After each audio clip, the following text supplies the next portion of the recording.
Hello guys, আজকে আমরা চলে এসেছি আমাদের ক্লাস 11-এর তৃতীয় চ্যাপ্টার অর্থাৎ classification of element and periodicity in properties অর্থাৎ কি মৌলসমূহের শ্রেণীবিভাগ ও ধর্মাবলীর পর্যাবৃত্তি।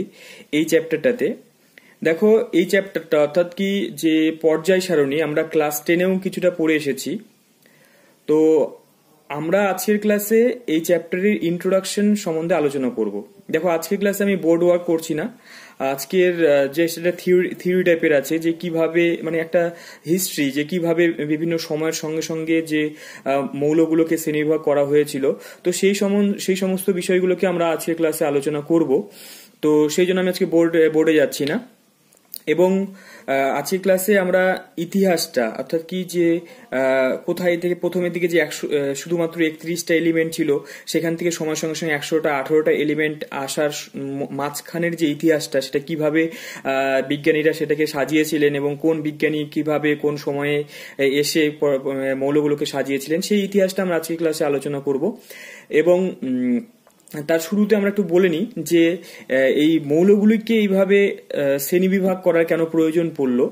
দেখো, এটা 1800 খ্রিস্টাব্দ সময়ে, তখন আমাদের কাছে মাত্র 31টা এলিমেন্টের মতো জানা ছিল। তো সেই 31টা এলিমেন্ট সম্বন্ধে আমাদের তো বেশ প্রত্যেকটা এলিমেন্ট সম্বন্ধে মনে রাখার একটা সম্ভাবনা ছিল, অর্থাৎ কি আমরা মনে রাখতে পারতাম। কিন্তু সময়ের সঙ্গে সঙ্গে দেখো, এখনো পর্যন্ত আমরা 118টা এলিমেন্ট সম্বন্ধে জানি, যার মধ্যে 92 এলিমেন্ট যেগুলো হচ্ছে কি তোমার ন্যাচারালি অকারিং, অর্থাৎ কি প্রকৃতিতে নিজের থেকেই তৈরি হয়। কিন্তু বাকি যে এলিমেন্টগুলো আছে, সেই এলিমেন্টগুলো ম্যানমেড, অর্থাৎ কি সেগুলো মানুষ বিভিন্ন সময়ে বিভিন্ন রকম তেজস্ক্রিয়তার মাধ্যমে তৈরি করেছে। তো এই যে 118টা এলিমেন্ট সম্বন্ধে প্রত্যেকটা কিন্তু ইন্ডিভিজুয়ালি তাদের যে রাসায়নিক ধর্ম বা ভৌত ধর্ম কে নিয়ে আলোচনা করা বা সেগুলোকে মনে রাখা, সেটা কিন্তু একটা মানুষের পক্ষে অসম্ভব। তাই আমাদের টার্গেট কি হলো না, আমরা কি করলাম যে ওই এলিমেন্টগুলোকে আমরা যদি একটা যদি গ্রুপ করে করে আলোচনা করি, অর্থাৎ কি দেখো এরকম ব্যাপারটা তোমাকে তোমার বাড়িতে বা আমরা যদি ক্লাসের কথাটাই যদি ভাবি, যেমন ধরে নাও একটা স্কুলে তো প্রচুর স্টুডেন্ট আছে, ধরে নাও ক্লাস 5-এই ধরে নাও 150 স্টুডেন্ট আছে। তো সেই 150 স্টুডেন্টকে কি আমরা একটা ক্লাসের মধ্যে করে নিয়ে কি কখনো হচ্ছে গিয়ে একসঙ্গে কি ভালো করে আমরা শিক্ষা দিতে পারবো? তো তার জন্য কি করা হয়, তাদেরকে একটা করে ভাগ করে নেওয়া হয়, যে সেকশনে ভাগ করে নেওয়া হয়। তো তাহলে কি ছোট ছোট করে ভাগ করে নিলে হবে কি, তাদেরকে প্রত্যেককে আমরা ভালো মতো করে হচ্ছে গিয়ে তাদের শিক্ষার ব্যবস্থাটা করা যাবে। তো একই রকম ভাবে আমরা যদি প্রত্যেকটা এলিমেন্টকে তাদের বৈশিষ্ট্য অনুযায়ী তাদেরকে যদি আমরা ভাগ করে নিই, তাহলে কি হবে, তাদের আমরা একটা এলিমেন্ট সম্বন্ধে যদি বা ওই গ্রুপের সম্বন্ধে যদি আমরা ভালো করে জেনে নিই, তাহলে প্রত্যেকটা এলিমেন্ট সম্বন্ধে আমাদের তাদের প্রপার্টিস গুলো মনে রাখা খুব সুবিধা হবে।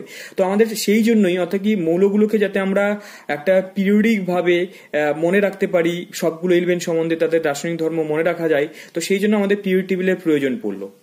যে পিরিয়ড টেবিল আবিষ্কারকর্তা হিসেবে আমরা যাদের কথা বেশি উল্লেখযোগ্য আর কি, তাদের মধ্যে প্রথম যিনি হচ্ছে গিয়ে মৌলের শ্রেণীবিভাগ সম্বন্ধে প্রথম ধারণা দিয়েছিলেন, তিনি হচ্ছে কি না ডোবেরিনার প্রথম ধারণা দিয়েছিলেন। তারপরে সাকরতোয়া নামে একজন সায়েন্টিস্ট এসেছিলেন, নিউল্যান্ড, মেন্ডেলিফ, এরা পরপর বিভিন্ন ধরনের সায়েন্টিস্টগুলো এসেছিলেন। তো প্রথম যিনি এসেছিলেন তিনি হচ্ছে একজন জার্মান বিজ্ঞানী ডোবেরিনার। উনি লক্ষ্য করেন কি যে রাসায়নিকভাবে সদৃশ প্রতি 3টি মৌলের শ্রেণীর মাঝের মৌলটির পারমাণবিক গুরুত্ব মোটামুটি ভাবে অপর মৌলটির পারমাণবিক গুরুত্বের গড় হয়। অর্থাৎ কি উনি বললেন কি, যেমন ধরুন এই যে আমরা রাসায়নিক সাদৃশ্য আছে, যেমন লিথিয়াম, সোডিয়াম, পটাশিয়াম, এদের দেখো লিথিয়ামের যে পারমাণবিক ভর আর পটাশিয়ামের যে পারমাণবিক ভর, এই দুটার এভারেজটা অর্থাৎ 7 প্লাস আমরা যদি 39 করি, তার 46, তার অর্ধেক হচ্ছে কি তোমার 23। তো সেটা হয়ে গেল কি তার মাঝের এলিমেন্টটার আমরা পারমাণবিক ভর বের করতে পারছিলাম। তো এটা দেখো একটা পিরিয়ডিকের এটাকে ট্রায়াড সূত্র বলা হয়, ত্রয়ী সূত্র বলা হয়। এবং উনি কি করে এই সূত্রটা এসেছিলেন, উনি কি করেছিলেন না, যত ধরনের সাদৃশ্যযুক্ত পরমাণুগুলো ছিল তাদের অক্সাইডে পরিণত করেছিলেন। এবং সেই অক্সাইডে পরিণতগুলো করে নিয়ে উনি দেখেন কি যে ওই অক্সাইডগুলো যে তৈরি হয়েছিল, যে তাদের প্রথম এবং তৃতীয় যে অক্সাইডগুলো ছিল, তার যে আণবিক ভরের যে সমষ্টির যে অর্ধেকটা, সেটা দেখা গেলো মাঝের এলিমেন্টের সঙ্গে মিলে যাচ্ছে আর কি। তো সেখান থেকে উনি প্রথম একটা ধারণা পেয়েছিলেন যে ত্রয়ী সূত্র অর্থাৎ কি, এবং তার সূত্র থেকে, এবং উনি তার যে সূত্রটা ছিল সেটা 1817 থেকে 29 সাল পর্যন্ত তোমার এই প্রসেসটা চলেছিল এবং মানুষ সেটাকে গ্রহণ করেছিল। এবং তার পরবর্তীতে দেখা গেল কি এই যে প্রসেসটা বা অর্থাৎ কি এই যে ট্রায়োড সূত্রটা সেটা সীমাবদ্ধতা দেখা গেল, অর্থাৎ কি এটার যে ডিমেরিট চলে আসলো সেটা কি ছিল, অসুবিধাটা কি ছিল, যে ত্রয়ী সূত্রটা ছিল সেটা শুধুমাত্র কয়েকটা এলিমেন্ট মানে কয়েকটা ট্রায়োড শুধুমাত্র এই প্রসেসটা মানতো। কারণ ওই সময় আমাদের 31টার মতো এলিমেন্ট জানা ছিল, 31টার বেশি এলিমেন্ট জানা ছিল। তো তাদের প্রত্যেকে কিন্তু আমরা এইভাবে এইভাবে ভাগ করতে পারিনি। তো সেই জন্য এই সূত্রটা তোমার ফেল করে গেল। নেক্সট পরবর্তীতে তোমার 1843 সালে একজন সায়েন্টিস্ট এসেছিলেন। তো উনি এসে কি করেছিলেন না 16টি ট্রায়োড নিয়ে ভি আকৃতির একটা সজ্জা তৈরি করেছিলেন। তো যেটা তোমরা ছবিতে দেখতে পাচ্ছ সেটা ভালো করে দেখো। উনি কি করেছিলেন, এরকম করে অনেকগুলো ট্রায়োড তৈরি করেছিলেন। তৈরি করার পরে এরকম করে একটা ভি শেপ আকৃতি একটা পিরিয়ডিক টেবিল তৈরি করেছিলেন, সেটা পরবর্তীতে বাদ চলে যায়, কারণ আমাদের ওখানে সবগুলো এলিমেন্টকে ঠিকঠাক আমরা জায়গা দিতে পারিনি। তো তার পরবর্তীতে যে একজন উল্লেখযোগ্য সায়েন্টিস্ট উনি আসলেন, তিনি কে না সাকর তোয়া একজন আসলেন।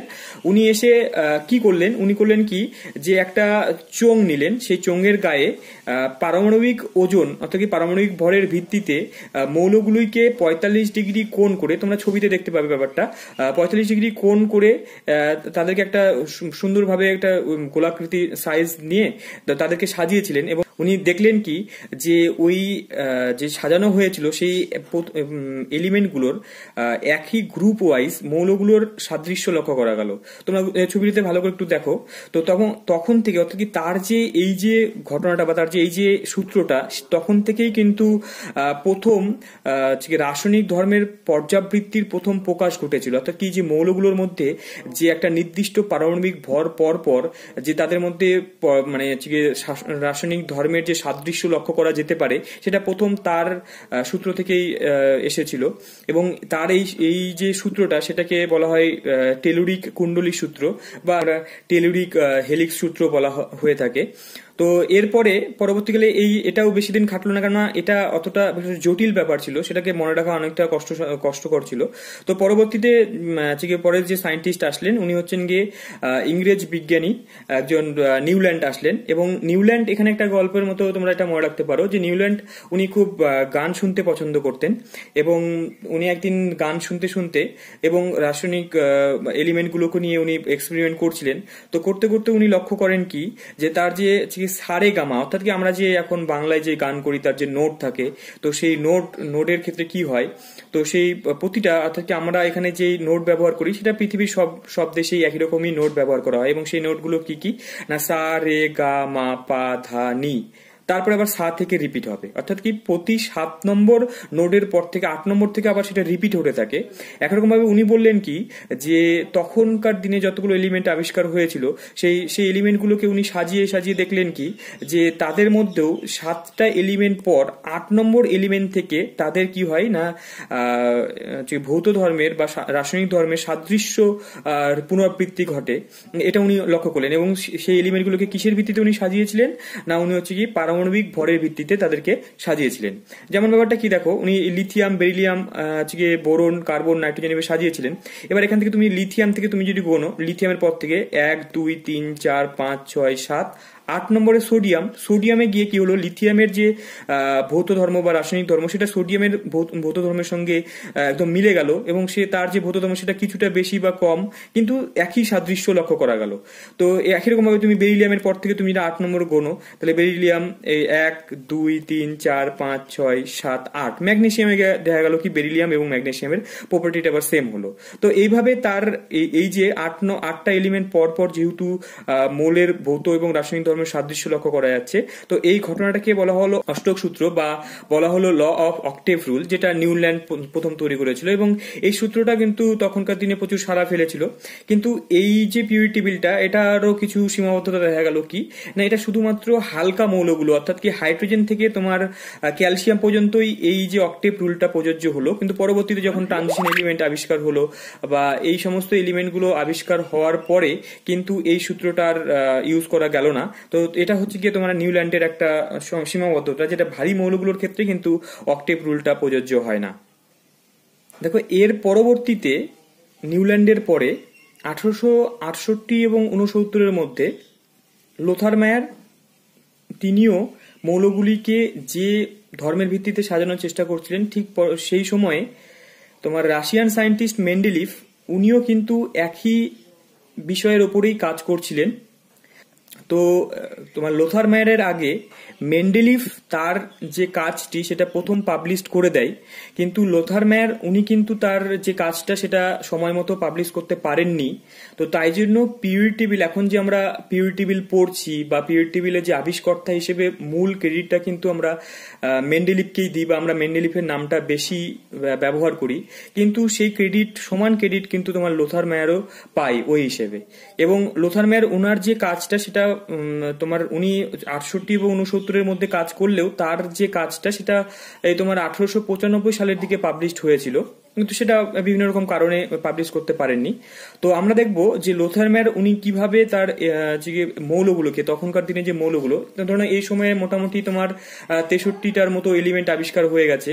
তো সেই সময়ে যে এতগুলো এলিমেন্টকে তারা কিভাবে সাজিয়েছিলেন এবং লোথার মায়ারের ব্যাপারটা আমরা একটু পড়বো। দেখো লোথার মায়ারের পুরো ডিটেলসে তোমার গ্রাফটা তোমরা ছবিতে দেখতে পাচ্ছ। এবার আমরা এখান থেকে যে বিষয়গুলো মেইনলি আমাদের গুরুত্বপূর্ণ সেই বিষয়গুলোকে আমরা বেশি করে হাইলাইট করবো এখান থেকে। তো দেখো জার্মান সায়েন্টিস্ট লোথার মায়ার উনি কি লক্ষ্য করলেন? উনি লক্ষ্য করলেন কি মৌলের পারমাণবিক আয়তন তাদের পারমাণবিক গুরুত্বের বৃদ্ধির সঙ্গে সঙ্গে পর্যায়ক্রমে আবর্তিত হয়। এখানে লোথার মায়ার মেনলি উনি কি করলেন যে একটা পরমাণুগুলির আয়তন বের করে নিয়ে উনি লক্ষ্য করে দেখলেন কি তাদের যে পারমাণবিক ভর সেটা যত বৃদ্ধির সঙ্গে সঙ্গে তাদের পারমাণবিক আয়তনের বৃদ্ধির সঙ্গে সঙ্গে আবার পর্যায়ক্রমে পুনরাবৃত্তি ঘটে। এটা উনি করলেন এবং উনি কি করলেন না একটা গ্রাফ তৈরি করলেন। একদিকে উনি ওয়াই অক্ষের দিকে উনি অ্যাটমিক ভলিউমকে রাখলেন, পারমাণবিক আয়তনকে রাখলেন, এবং একদিকে রাখলেন অ্যাটমিক মাস অর্থাৎ কি এক্স অক্ষ বরাবর পরমাণুর ভরকে উনি রাখলেন এবং রেখে দেখলেন কি যে এই ধরনের একটা পিক, এই ধরনের একটা কিছু গ্রাফ তৈরি হলো। তো সেই গ্রাফগুলোর মধ্যে কোথায় কোন এলিমেন্টগুলোকে উনি স্থান দিয়েছিলেন সেগুলো আমাদের পরীক্ষার জন্য ইম্পর্টেন্ট। যে দেখো এই গ্রাফে 4টা পয়েন্ট তোমরা একটু ভালো করে মনে রাখার চেষ্টা করবে লোথার মায়ার যে পর্যায় সারণী ছিল সেখান থেকে। এবার লোথার মায়ার কিন্তু তখন উনি শুধুমাত্র যে আয়তনের ভিত্তিতেই বলেছিলেন সেটা না, উনি কিন্তু ভৌত এবং রাসায়নিক ধর্ম সেগুলো কথা উনি পারমাণবিক ভর বৃদ্ধির সঙ্গে সঙ্গে যে পুনরাবৃত্তি ঘটতে পারে সেই সম্বন্ধেও কিন্তু উনি বলেছিলেন। তবে উনি যে লেখচিত্রটা দিয়েছিলেন এবং ওনার যে পর্যায় সারণীটা ছিল সেটা ওই পুরোটাই লেখচিত্রের উপর বেস ছিল। তো সেই লেখচিত্রটা কি ছিল যে লেখচিত্রের তরঙ্গ শীর্ষের শীর্ষ অর্থাৎ কি এই যে তোমার তরঙ্গের যে শীর্ষ, এরকম দেখবো যে অনেকগুলো এরকম করে পাওয়া যায়। তো তার যে তরঙ্গ শীর্ষটা ছিল, তো শীর্ষের মধ্যে স্থান দিয়েছিলেন উনি দিয়েছিলেন সেগুলো কাদেরকে, অর্থাৎ কি পারমাণবিক আয়তন কার সব থেকে বেশি হলো না তোমার ক্ষার ধাতুগুলি, অর্থাৎ কি যাদের সক্রিয়তা বেশি এবং তুলনামূলক হালকা, তাদেরকে এই পিরিয়ড টেবিল তোমার শীর্ষে স্থান দিয়েছিলেন। ঠিক আছে, একরকম ভাবে তোমার এই লেখচিত্রের তলদেশে অর্থাৎ কি যেগুলো ভারী এলিমেন্টগুলো, অপেক্ষাকৃত ভারী এলিমেন্টগুলো এবং যাদের সক্রিয়তা তুলনামূলক কম, তো সেই মৌলগুলো কি না এই পিকের নিচে পাদদেশে অবস্থান করলো। ঠিক আছে, তো তাহলে সেই পাদদেশে ভারী মৌলগুলো অর্থাৎ কি ধরে নাও টাংস্টেন, এই সমস্ত মৌলগুলো বা অধাতু কিছু মৌলগুলো তোমার এখানে অবস্থান করলো। ঠিক আছে, সরি অধাতু না, ধাতু গল্প মৌলগুলো নর্মালি তোমার এই পাদদেশে অবস্থান করলো। এবার এখান থেকে একটা গুরুত্বপূর্ণ জিনিস দেখো কি যে ঊর্ধ্বমুখী অর্থাৎ কি অ্যাসেন্ডিং পজিশনে, অ্যাসেন্ডিং মানে কি এই যে লেখচিত্র উপরের দিকে যে উঠছি সেটাকে আমরা ঊর্ধ্বমুখী বলছি। এই যেখানে বি অবস্থানে দেখো যে সেখানে কারা অবস্থান করলো না অধিক তড়িৎ ঋণাত্মক মৌলগুলো তোমার কি অ্যাসেন্ডিং বা ঊর্ধ্বমুখী লেখচিত্রে অবস্থান করলো, এবং নিম্নমুখী অর্থাৎ কি ডিসেন্ডিং যে পজিশনটা আছে সেই ডিসেন্ডিং অবস্থানে কারা অবস্থান করলো না তোমার ক্ষারীয় মৃত্তিকা অর্থাৎ কি বেরিলিয়াম, ম্যাগনেসিয়াম, সেই ধাতুগুলো অবস্থান করলো। তাহলে এখান থেকে আমরা 4টা জিনিস পেলাম যে লোথার মায়ারের যে লেখচিত্র পাওয়া গেছিল তার ঊর্ধ্বে যে পিকের যে মাথার উপরে অবস্থান করছিল তোমার ক্ষার ধাতুগুলি অর্থাৎ কি লিথিয়াম, সোডিয়াম, পটাশিয়াম তারা অবস্থান করছিল, এবং অ্যাসেন্ডিং অর্থাৎ কি ঊর্ধ্বমুখী লেখচিত্রের মাঝামাঝি জায়গায় অবস্থান করছিল তোমার হ্যালোজেন মৌলগুলো অর্থাৎ কি অধিক তড়িৎ ঋণাত্মক মৌল অক্সিজেন, সালফার, হ্যালোজেন মৌলগুলো অবস্থান করলো, এবং তোমার নিম্নমুখী গ্রাফ অর্থাৎ ডিসেন্ডিং লেখচিত্রের মধ্যে অবস্থান করলো তোমার অপেক্ষাকৃত তোমার যে ক্ষারীয় মৃত্তিকা ধাতুগুলি অর্থাৎ কি বেরিলিয়াম, ম্যাগনেসিয়াম তারা অবস্থান করলো, এবং পাদদেশে ভারী মৌলগুলি বা ধাতুকল্প মৌলগুলি তোমার এই নিচের দিকে অবস্থান করলো। এখান থেকে তোমার লোথারম্যারের বিষয়গুলি এগুলো বেশি ইম্পর্টেন্ট। এটা হচ্ছে, তারপরে আমরা নেক্সট যেটা চলে আসবো মেন্ডেলিফ পিরিয়ডিক টেবিল, যেটা আমাদের পরীক্ষার জন্য খুব ইম্পর্টেন্ট, কারণ মেন্ডেলিফের অনেক পিরিয়ডিক টেবিল থেকে আমরা যা যা পাই সেগুলো প্রত্যেকটাই গুরুত্বপূর্ণ জিনিস ছিল। এবং মেন্ডেলিফের উনি যে মেনলি উনি কি বলেছিলেন, যেমন লোথারম্যারের যদি বলা হয় যে পর্যায় সারণীর সূত্রটা কি ছিল, লোথারম্যার বলেছিল যে পারমাণবিক গুরুত্ব বৃদ্ধির সঙ্গে সঙ্গে তাদের যে পারমাণবিক আয়তন, তারা পারমাণবিক গুরুত্ব বৃদ্ধি অর্থাৎ পারমাণবিক ভর বৃদ্ধির সঙ্গে সঙ্গে পর্যায়ক্রমে আবর্তিত হতে পারে। একরকম ভাবে ওই রাশিয়ান সায়েন্টিস্ট মেন্ডেলিফ উনি কি বললেন, উনি বললেন কি মৌলসমূহের ভৌত এবং রাসায়নিক ধর্ম মৌলগুলির পারমাণবিক গুরুত্ব বৃদ্ধির সঙ্গে সঙ্গে পর্যায়ক্রমে পুনরাবৃত্তি হয়। এখানে ভৌত এবং রাসায়নিক ধর্মের কথা উনি বললেন, আর এখানে উনি কি বলেছিলেন না পারমাণবিক আয়তনের কথা বলেছিলেন। তো সেই জন্য তোমার মেন্ডেলিফের পর্যায় সারণীটা কিন্তু খুবই গুরুত্বপূর্ণ, সেটা আমাদের ভালো করে পড়তে হবে। তো এখান থেকে তাহলে তোমার পরীক্ষায় আসতে পারে যে মেন্ডেলিফের পর্যায় সারণী সূত্রটি লিখো, তাহলে তো ব্যাপারটা তোমার মুখস্থ হয়ে গেছে। কি বললাম না, মৌলসমূহের ভৌত ও রাসায়নিক ধর্ম মৌলগুলির পারমাণবিক গুরুত্ব বৃদ্ধির সঙ্গে সঙ্গে পর্যায়ক্রমে পুনরাবৃত্তি হয়, এটা তোমাদের রেডি হয়ে গেছে। এরপরে দেখো, তারপরে এখান থেকে একটা খুবই গুরুত্বপূর্ণ জিনিস, মেন্ডেলিফের পর থেকেই কিন্তু আমাদের মৌলসমূহের যে পর্যাবৃত্তি মানে কি, যে একটা নির্দিষ্ট এলিমেন্ট যাওয়ার পর অর্থাৎ কি আমরা ধরে নাও পারমাণবিক ভর বৃদ্ধি করছি ধীরে ধীরে, পারমাণবিক ভর বৃদ্ধির সঙ্গে সঙ্গে মৌলগুলো একটা নির্দিষ্ট সময় পরে বা নির্দিষ্ট ভর পরে গিয়ে তারা আবার পুনরায় তাদের যে ভৌত ধর্ম এবং রাসায়নিক ধর্মের পুনরাবৃত্তি ঘটছে, তো সেটাকে আমরা পর্যাবৃত্তি বলি। দেখো এখান থেকে তোমার পরীক্ষার কোশ্চেন দিতে পারে যে মৌলসমূহের পর্যাবৃত্তি বিষয়টা কি জিনিস। পর্যায় দেখো কি না, মৌলগুলির ক্রমবর্ধমান পারমাণবিক গুরুত্ব অনুযায়ী সাজালে মৌলগুলির ধর্ম এক মৌল থেকে অপর মৌলে নিয়মিতভাবে পরিবর্তন হতে থাকে, কিন্তু নির্দিষ্ট সংখ্যার ব্যবধানে তাদের ধর্মের পুনরাবৃত্তি ঘটে। এই ঘটনাটাকে আমরা মৌলসমূহের তোমার পর্যাবৃত্তি ব্যাপারটাকে বলবো, অর্থাৎ কি পিরিয়ডিসিটি, এই বিষয়টা কিন্তু গুরুত্বপূর্ণ। ব্যাপারটা তোমরা বুঝতে পেরেছো আশা করা যায়। কি না, একটা নির্দিষ্ট পারমাণবিক ভর পর পর তাদের যে রাসায়নিক এবং ভৌত ধর্ম সেটা লক্ষ্য করা যায়, মানে পুনরাবৃত্তি লক্ষ্য করা যাচ্ছে, এই ঘটনাটাকে আমরা পিরিয়ডিসিটি বলবো। এরপরে দেখো, এটা তো তোমার গেল কি 68-69 গল্প চলে গেল। এরপরে তোমার তার কিছুদিন পরেই মেন্ডেলিফের পিরিয়ডিক টেবিলটা আমরা পরের দিন খুবই ভালো ডিটেলসে পড়বো। আমরা পরপর ক্লাসগুলোতে পরের দিন আমরা মেন্ডেলিফের পিরিয়ডিক টেবিল পড়বো, তারপরের দিন আমরা আধুনিক পর্যায় সারণী অর্থাৎ কি মডার্ন পিরিয়ডিক টেবিল সম্বন্ধে পড়বো, এবং তারপরে ধীরে ধীরে আমাদের এই চ্যাপ্টারের মধ্যে যে বিভিন্ন ধরনের টপিকগুলো আছে অর্থাৎ কি তোমার এই আয়োনাইজেশন এনার্জি, ইলেকট্রন অ্যাফিনিটি, তারপরে হচ্ছে কি তোমার পারমাণবিক ব্যাসার্ধ, তোমার আণবিক ব্যাসার্ধ, সেই সমস্ত ব্যাসার্ধগুলো সম্বন্ধে আমরা আলোচনা করবো, অর্থাৎ কি ইম্পর্টেন্ট বিষয়গুলো নিয়ে আলোচনা করব। তো আজকের ক্লাসে আমরা জাস্ট ইন্ট্রোডাকশন গুলো নিচ্ছি আর কি। দেখো নেক্সট তোমার কি না 1871 সালের দিকেই এই মেন্ডেলিফই ওনার যে প্রথমের দিকে মেন্ডেলিফের পর্যায় সারণীটা তোমরা এখানে দেখতে পাবে, তোমরা দেখো একটা ছবি আছে পাশে, সেই ছবিটা দেখো। তো মেন্ডেলিফের পর্যায় সারণীতে তোমার যে অনেকগুলো গ্রুপ ছিল, তো সেই গ্রুপের মধ্যে প্রথম আমরা যে পিরিয়ডিক টেবিলটা নর্মালি তোমাদের বইতে যেটা দেখা যাচ্ছে, তখন যখন মেন্ডেলিফ তার যে পিরিয়ডিক টেবিলটা দিয়েছিল তখন কিন্তু নোবেল গ্যাস আবিষ্কার হয়নি, এবং তাই জন্য কিন্তু তার পিরিয়ডিক টেবিলে কিন্তু প্রথমের দিকে তো সেখানে কিন্তু নোবেল গ্যাসের স্থান পায়নি। কিন্তু মেন্ডেলিফের যে পর্যায় সারণীটা সেটা সময়ের সঙ্গে সঙ্গে কিন্তু তোমার কি হচ্ছিল না, ওটাকে মডিফাই করা হচ্ছিল, এবং মডিফাই করার পরে ওই সময়ে তার তোমার কয়েক বছর পরেই তোমার মেন্ডেলিফ কি করেছিলেন না আরো 10টি এলিমেন্ট তার যে প্রথম যে পিরিয়ডিক টেবিলটা ছিল তার মধ্যে জায়গা রেখেছিলেন। এবং ইভেন দেখো এটা খুবই মজার বিষয় যে উনার এই যে পিরিয়ডিক টেবিল, তো সেখানে উনি রিসার্চ করে ব্যাপারটা বুঝতে পেরেছিলেন যে পরবর্তীতে ভবিষ্যতে আরো এরকম এলিমেন্ট আবিষ্কার হবে, যে এলিমেন্টগুলোর জায়গা উনি কিন্তু ফাঁকা ফাঁকা রেখেছিলেন, এবং তাদের মধ্যে যেমন একা অ্যালুমিনিয়াম, একা সিলিকন, এইভাবে নাম দিয়েছিলেন। ইভেন দেখো ওই সময় উনি মৌলটি আবিষ্কার হয়নি, তাও ওই মৌলটির কি কি রাসায়নিক ধর্ম হবে, কি কি ভৌত ধর্ম হবে, সেই সমস্তও কিন্তু উনি ভবিষ্যৎবাণী করে দিয়েছিলেন। এটা একটা খুবই মজার বিষয় ছিল, যে সেই জন্য মেন্ডেলিফকে এতটা গুরুত্ব আমরা দিই, যে উনি মৌলের আবিষ্কার সম্বন্ধে উনি ভবিষ্যৎবাণী করেছিলেন আর কি।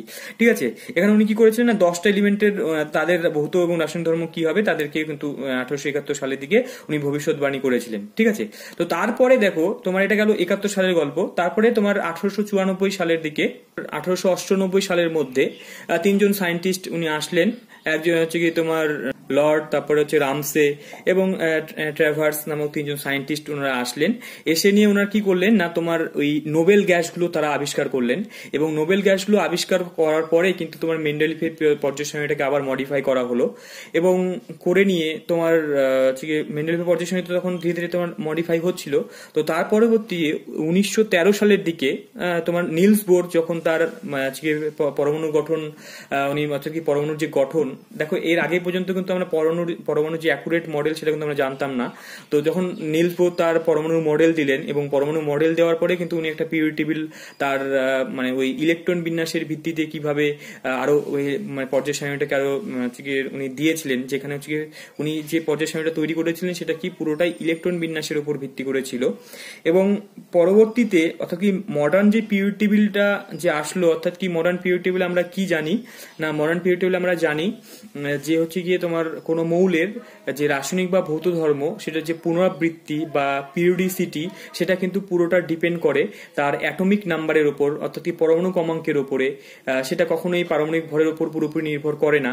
তো সেই বিষয়টা আমরা প্রথম যখন তোমার কোয়ান্টাম বিষয়টা চলে আসলো, কোয়ান্টাম আসার পরে অর্থাৎ কি তার পরমাণু গঠন সম্বন্ধে সঠিক ধারণা হওয়ার পরে যখন তোমার একজন ইংলিশ ফিজিসিস্ট হেনরি মোজলে কিন্তু তোমার মডার্ন পিরিয়ড টেবিলের প্রধান, তুমি বলতে পারো পুরো ক্রেডিট তার কাছে যায়।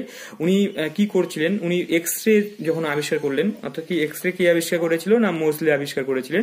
তো এক্স রে আবিষ্কার করার পরে উনি দেখলেন কি যে এক্স রে যে কম্পাঙ্ক, এক্স রে রশ্মির যে কম্পাঙ্ক, তো সেই কম্পাঙ্কটা তোমার হচ্ছে গিয়ে তোমার পারমাণবিক ভরের উপরে, মানে যে পরমাণুর যে তোমার কোনো পরমাণু থেকে যখন আমরা এক্স রে তৈরি করলাম, তো তার যে এক্স রে যে কম্পাঙ্কটা সেটা কিন্তু পারমাণবিক ভরের উপর নির্ভরশীল হচ্ছে না, সেটা নির্ভর করছে পুরোটাই তার অ্যাটমিক নাম্বারের উপরে।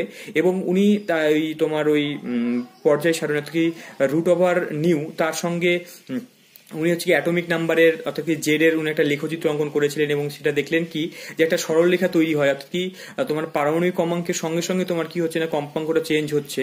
এবং তিনি সেখান থেকে সিদ্ধান্ত কি লাভ করলেন কি যে পরমাণুর যে পরমাণু ক্রমাঙ্কই মৌলের মূল ধর্মের নিয়ন্ত্রণ করে, অর্থাৎ কি কোনো পরমাণুর যে মূল ধর্মটা সেটা পুরোটাই নির্ভর করবে কার উপরে না অ্যাটমিক নাম্বারের উপর, তার অ্যাটমিক নাম্বার কি হবে তার উপরেই কিন্তু সেটা নির্ভর করবে, ঠিক আছে।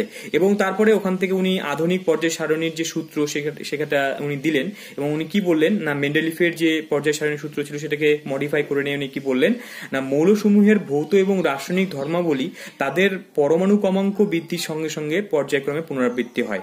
তাহলে এখান থেকে আমাদের তোমার মেন্ডেলিফের পর্যায় সারণী এবং আধুনিক পর্যায় সারণীর মধ্যে পার্থক্যটা কোথায়? পার্থক্যটা ওইখানেই যে ওইখানে তোমার মেন্ডেলিফ বলেছিলেন কি সেখানে তোমার বলেছে পারমাণবিক ভর বলেছিলেন, আর এখানে আধুনিক পর্যায় সূত্রতে বা মোজলে উনি কি সিদ্ধান্ত লাভ করলেন না কোনো মৌলের ভৌত রাসায়নিক ধর্ম সেটা পারমাণবিক বা পরমাণু ক্রমাঙ্কের বৃদ্ধির সঙ্গে সঙ্গে পর্যায়ক্রমে পুনরাবৃত্তি হবে।